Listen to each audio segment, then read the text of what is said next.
Hi everybody, Roger Levin here with your Orthodontic Saturday Referral Marketing Pearl of the Week. Let's do a quick review. You may get tired of me saying it, but hearing things over and over is not so bad. There are 5 focus areas we need to look at in referral marketing. And these are patients, parents, referring doctors, social media, and the community. Now this advisory is not on any specific strategies today. This is on the Professional Relations Coordinator, or PRC. Now, I've talked about this before, but let me give you some new information. My question for this video is, who is training your PRC? And remember, this can be a part-time or full-time position. But either way, one of the biggest lackings in orthodontic marketing is training the marketing coordinator, or PRC. And the reason is that we are small business. I'm told that Fortune 500 companies and large businesses spend more money training their employees every year than all of the colleges and universities in the United States. But small business has challenges. We don't have training programs. We don't have training and curriculum people to create those programs. We don't have the expertise to create those programs, and we don't have time to implement training programs. So a lot of the training of the staff is done on the job. It's done under the thumb of the orthodontist. It's done by going to meetings like the AAO and attending classes. But even those have limitations in terms of length, time, and depth. They're good, but the bottom line is that when it comes to marketing, most practices simply don't know exactly what to do. Now, you know some things. You know how to create contests for children, and you know how to do this and have seasonal holiday themes and reach out to referring doctors and be nice to parents. You get all that, and you know how to post on social media. Is it effective? Maybe, maybe not, but that's not the point today. The point today is training the PRC. And training is essential, because what we see very often is the orthodontic practice will hire a PRC and the training begins and then it plateaus. Why? Orthodontists have competing priorities. They are taking care of patients. They're dealing with the practice. They're dealing with the family. A million different things come up, and at some point, usually early in the training, it begins to plateau. Why early? Because it was some motivating factor over here that got you off the ground to hire that PRC, Professional Relations Coordinator, and you're motivated, but how long does motivation actually last? I can answer that, but I'll do that in a different video. And then you plateau. Well, when you plateau, that is stunting the growth of the PRC.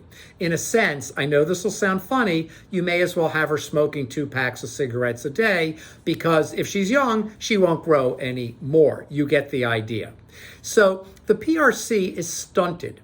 And at that point, this is as good as it's going to get. And she'll carry out this and that and the other. And then you'll say, why aren't I getting more referrals? Why am I not attracting new referral sources? Why is that orthodontist, that young orthodontist who just opened down the street that's now competing with me, taking away some of my referrals? I can feel it. You didn't even look at the reports, but you can feel it. And you're right. So what we need to do is not have this plateau. Then you might say, well, Roger, hold on a minute. Maybe we're plateaued, but as soon as I get through whatever it is, I'm going to start training her again, and I'll get more involved. But that's not really what typically happens. We grow, we plateau, and then eventually she stays, she leaves, you don't replace her. Even with our own Levin Group clients, if they lose a PRC years later, they typically will come back to us for more consulting, because if they hire the new PRC, they still don't know exactly how to train her. So the question is, who's training your PRC? Now, if you have the time to study and read and attend webinars and learn, you can train her. I have no problem with that at all if you'll really make the commitment. But if not, one of the success principles that I teach to executive coaching clients, and I have 6 of them myself, is if something's already been done by someone else, hire that person or expert to do it. Don't do it yourself. I mean, if you have a nice size savings and nest egg, are you really going to use LegalZoom for do-it-yourself estate planning? Of course not. You don't even understand it. None of us really understand it except for estate planning attorneys and the Internal Revenue Service. So you may want to step out of your comfort zone and say, okay, I'm going to be more successful by doing what I do best. This is my silo. I'm going to stay in here. And when I do things outside of my silo, outside of this area, I'm going to get others to do it for me.